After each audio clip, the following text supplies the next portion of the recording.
Hello to my very own Addams family. My name is EJ and welcome to my channel. We have a new video today where I break down Wednesday, the new Netflix series that just premiered this Thanksgiving holiday week. I had a blasty blast with this and I have so much to talk about.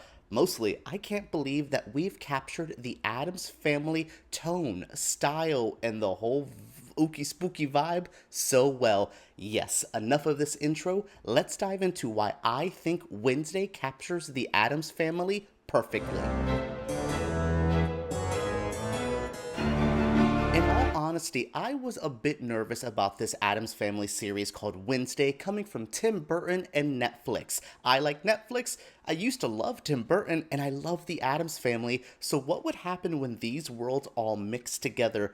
Thankfully, it's a pretty fun experience. This is a great little mystery, kind of teen, supernatural drama that has a lot in it. It's definitely horror-based. There's gore from the very first episode, but there's a good mystery to it. There's some good teen, romance drama. There's some really good friendship stuff. And of course, it's perfectly Addams. It's hard to make a really pitch-perfect Addams Family. I've seen them try the straight-to-video stuff. I've seen the animated movies they've done recently, and I love the classic TV show, but those 90s movies really captured what I needed, from Raul Julia to Christina Ricci, who we will talk about here. Overall, it was just a great time to love the Addams in the 90s. We also had that really fun animated series as well. So overall, I was excited because this is a story, a family, a franchise that I absolutely love, and I'm happy to say Wednesday does capture it pretty well. What I really loved about this was it kept the Addams Family story alive while also still moving the narrative forward and refocusing it on Wednesday. Wednesday is honestly the fan favorite of the Addams Family, so doing a series based on her was very, very smart to do, and it was executed well. I loved the focus on Wednesday here. It still kept that ooky spooky vibe that we love from the Addams Family, but we are just centering on mostly one member, though there is the stuff with Gomez and Morticia. We get a little bit of their backstory at Nevermore, and it's really, really fun. The young actors who played them, I would watch an entire spin-off of a young Gomez and Morticia, not taking away from Louis Guzmán and Catherine Zeta-Jones, who I think are very good, mature adult ones, but they don't have the juicy material that I think the younger actors do. I like that this feels so in love with the Addams Family, but doesn't want to do the same. Wow, isn't it weird that the family's so crazy in a world that's so normal? I didn't want that. I liked going into the school. I liked going into a different side of the Addams Family universe that we don't normally see. What also really makes this feel Addams Family is the tone. Sometimes it's grossly gory. Sometimes it's the most earnest family drama you'll see. And then sometimes it's just batshit crazy Netflix teen drama. All of that really feels in line with what I like from the Addams Family. The Addams Family isn't just one, style of thing. There's a lot to what you could do with the Addams Family. They're not the monsters. They're not a typical horror-based, family-friendly thing. They're a very different animal. You have to capture that tone well. I mean, going back to the 90s films, I always love in the first one when they're having the play and they're just, Pugsley and Wednesday are just cutting off body parts and they're spraying and the family's in love with it. It's that stuff. It's pushing the boundaries of what could be family entertainment and making it say, hey, some families are macabre, some families are dark and weird. We have to honor that. And I love that this feels like it's honoring that in the tone. We'll talk about Tim Burton in a moment at the more to the end, because I definitely think this was one of his best projects in a while. But Tim Burton is also known for that, pushing the boundaries of what feels adult, what feels kid-friendly, and mixing it all together. I look back on Nightmare Before Christmas, which isn't just directed by him, it's Henry Selick, but still, it's that vibe of wow, how does this feel for all ages, but no ages at all times? It's good, and that's what Wednesday reminds me of. No matter what, Wednesday would not work if it wasn't a good show on its own. You can have all the Addams Family attachments, you can call back to a franchise I love, but the series still has to be good. I'm not just pure nostalgia bait. And what makes this so good at the center, Jenna Ortega as Wednesday.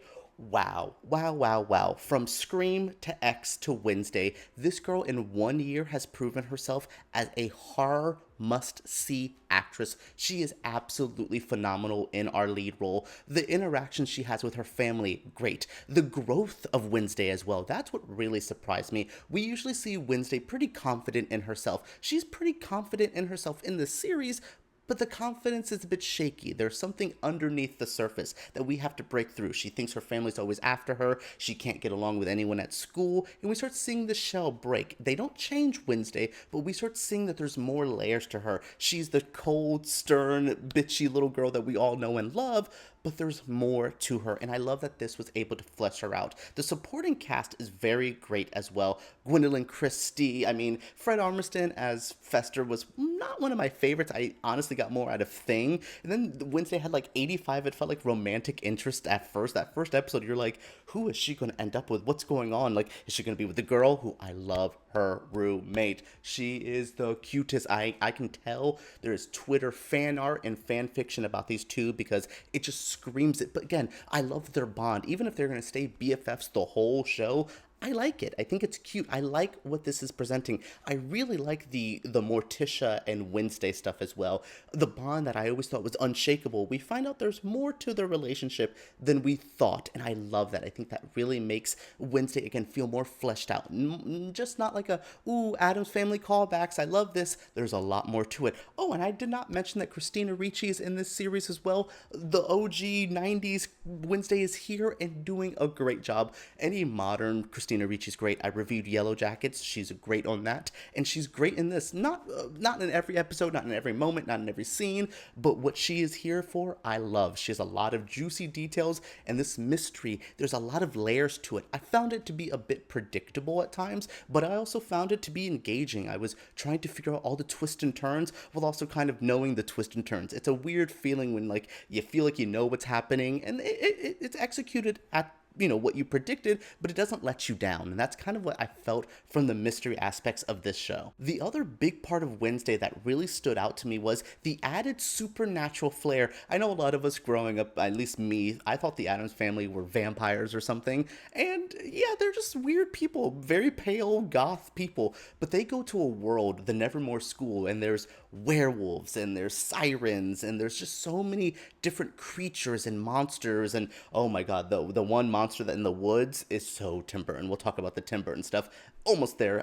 Tim Burton fans, I have a lot of praise that I did not think I had again. But yeah, I like the mystery, the horror, the supernatural added elements to it. It really pushed it. It reminds me of the animated series. I brought that up. I don't know if it was like late 80s or 90s, but it was the animated series, and we would see the Addams Family, and being animated, we were allowed to do a little bit more with it. Show them more the horror stuff, the supernatural, the monsters, and that's what I love about this. This really puts the Addams Family firmly into the world of strange and unusual. I like it. It doesn't remind me too much of Sabrina, thankfully. There's obviously the Chilling Adventures of Sabrina and Wednesday feel like sister series, but they are still very different. The monsters and the dark, spooky, supernatural stuff feels very different in those two properties, so that makes me very happy. Is this the return of Tim Burton? Is Tim Burton back as a top-tier filmmaker? I would not go that far yet. Who knows? With Tim Burton, it's always hit or miss. He'll do one good project, then, like Sweeney Todd, and then after that, I haven't seen a great Tim Burton project since. But this is that great Tim Burton project. He is on fire here. The pilot episode was so well directed, so smart, so much fun. You could just tell his overall vision was trying to push this in a good direction. Really not letting his style take over too much. This definitely feels very Netflix. I compared it to Sabrina. It still has the Netflix vibe, but Burton found a way of working within that. This feels so smart of him to say, Netflix, you've given me the money, the boundaries. I can work within them, but still push to the very ends of those boundaries. So smart. Tim Burton really knows what to do within this universe. I'm also happy to say that I like that he's still goth, still really smart with his stuff. The jokes are still great. The attitude is still here. He has not lost his touch completely. Maybe TV, smaller scale things are the way for Burton. Maybe his focus works better here than trying to do a half-hour, 2-hour narrative feature. I don't know if maybe he's kind of struggling there, and a good script can definitely help, but I think this world, this universe, this style of storytelling really suits Burton a lot in this part of his career. I liked what he did. I'm an Edward Scissorhands, Pee Wee Herman's Big Adventure, Beetlejuice. I mean, there's Sleepy Hollow even. I love the work of Burton up to a certain point. Basically, once we into the 2000s, gets a little bit murky, but I like what he's doing here. This feels like a revamp of an artist I love, and I'm happy to see he is back and bringing Wednesday and the Addams Family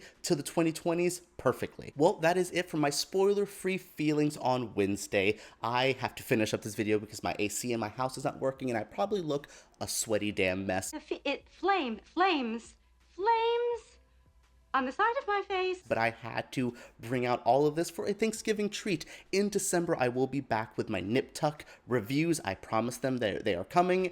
I want to do so much more on this channel, but once my AC gets fixed, I will be back with you guys full time, getting into all the nitty gritty of new TV shows, new movies. We have the awards season coming up. Cannot wait to talk about that. But what did you all think of my Wednesday feelings? What did you think of this review? What do you think of the Netflix series? Have you seen it yet? Share your feelings down in the comments below. Try to at least note if there's going to be spoilers. I'll talk with spoilers with everyone down below, but try to make sure no one really sees your spoilers, because I want to make sure everyone gets the time to see this and see this on their own pace and without spoilers. So share your feelings down below. Subscribe to my channel because I make videos like this every single week, and give me a thumbs up if you did enjoy. All right, everyone, let's talk about Wednesday, the Addams Family, and Tim Burton down below.